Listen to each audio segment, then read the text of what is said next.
Hello fellow sim racers. The release of a new Le Mans prototype car for Assetto Corsa is generally reason enough to get a bit excited.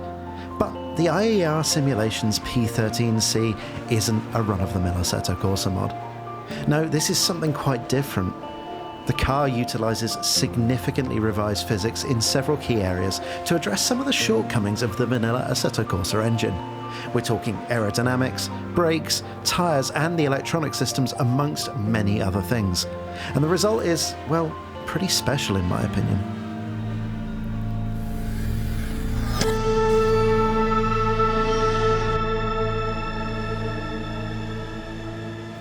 I'd normally tackle a new car release in a single, fairly succinct video, but this car has quite a lot going on.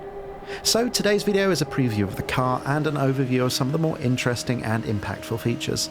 And I'm going to follow it up next week with a more in-depth video looking at the physics and the systems in detail, and that's informed by a Q&A session I recorded with Jackson, the team lead from IER. So with that out of the way, let's take a look at the P13c.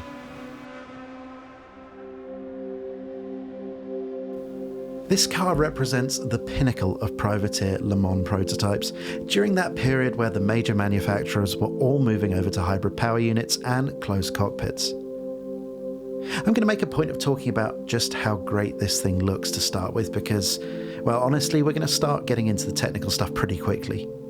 From a visual perspective, this car looks as good as anything out there at the moment in my opinion, but that's not really what excites me about this car. Driving the P13 is unlike any other car I've experienced in Assetto Corsa, and I mean that as a compliment. Improvements to the aerodynamic model, the way the tyres work, the way the brake temperatures are managed and how those interact with the tyres, as well as a complete overhaul of the traction control system leads to a much improved driving experience. And if I had to sum it up in one phrase, I would say that the handling feels more modern than vanilla AC. A breath of fresh air, if you will.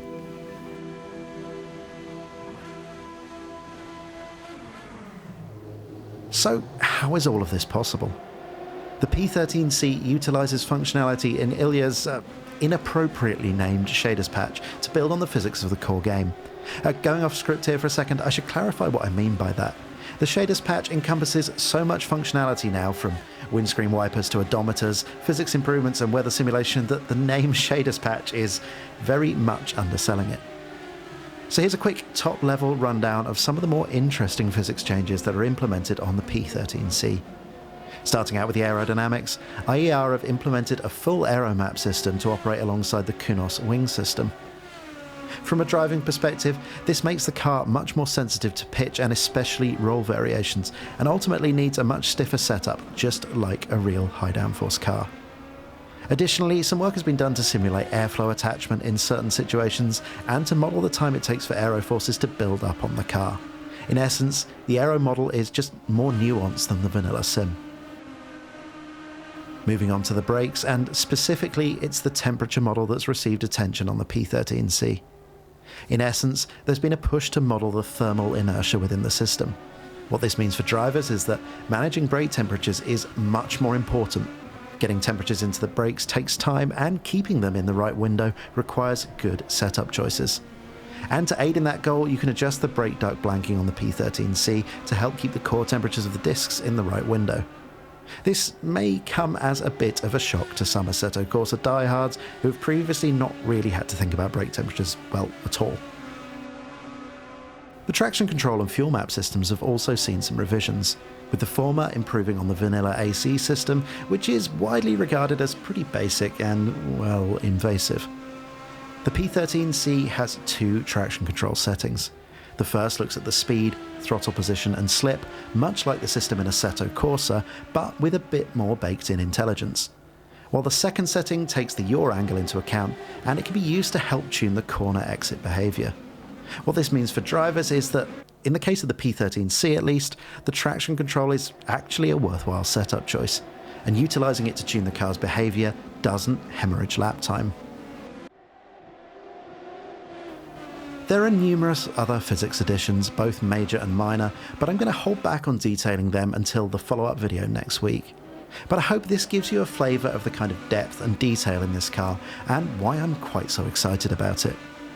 IER's aim was to make the most technically realistic Le Mans prototype car possible, and that's meant significant reworking of a lot of Assetto Corsa's systems. And without wanting to give too much away at this stage, the impact of this slavish attention to detail is significant. Driving this car is unlike anything else in Assetto Corsa, and I'm pretty confident that you guys are going to love it. Speaking of which, the release is planned for a little bit later on this month, and I'll update you guys when I have something a bit more concrete to report. So that about wraps up this brief introduction to the P13c. There's a lot more detail to cover, and if you're interested in taking a deep dive into the updated physics, then keep an eye open for the follow-up video next week. I hope you enjoyed the video. If you did, it would be great if you could hit the like button and subscribe to the channel so you can see more content like this in the future.